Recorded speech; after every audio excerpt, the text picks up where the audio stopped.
এ যেন বউ পালালো জানলা দিয়ে, সেজে গুজে বিয়ে করতে এসে কনে পক্ষের বাড়িতে বর দেখে বউ হাওয়া, বউ পালিয়ে গেছে।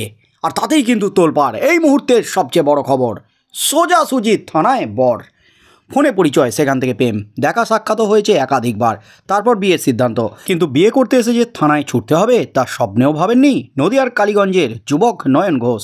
কিন্তু বাস্তবে তাই হলো। বিয়ে করতে এসে দেখলেন পাত্রীর খোঁজ নেই, ফোনেও পাওয়া গেল না তাকে।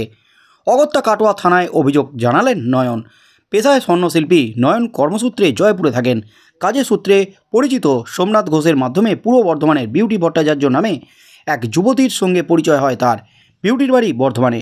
পুলিশের কাছে অভিযোগপত্রে নয়ন জানিয়েছেন তাদের মধ্যে ভালোবাসার সম্পর্ক তৈরি হয়। তারা একাধিকবার দেখা সাক্ষাৎ করেছেন। বিউটি তাকে জানিয়েছিলেন তিনি জুরানপুর ডাক বিভাগে চাকরি করেন। দুজনে বিয়ের সিদ্ধান্ত নেন।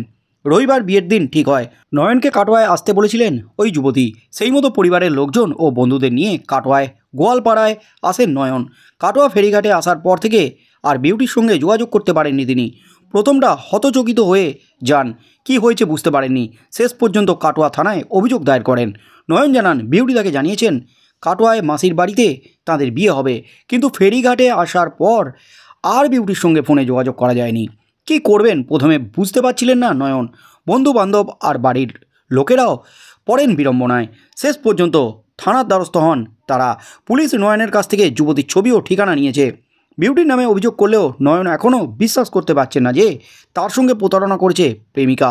বারবার ফোনে বিউটির ছবি দেখছেন, যদি বিউটির ফোন আসে তারই অপেক্ষায় নয়ন।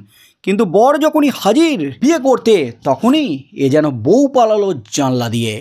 তোলপাড় রাজ্য।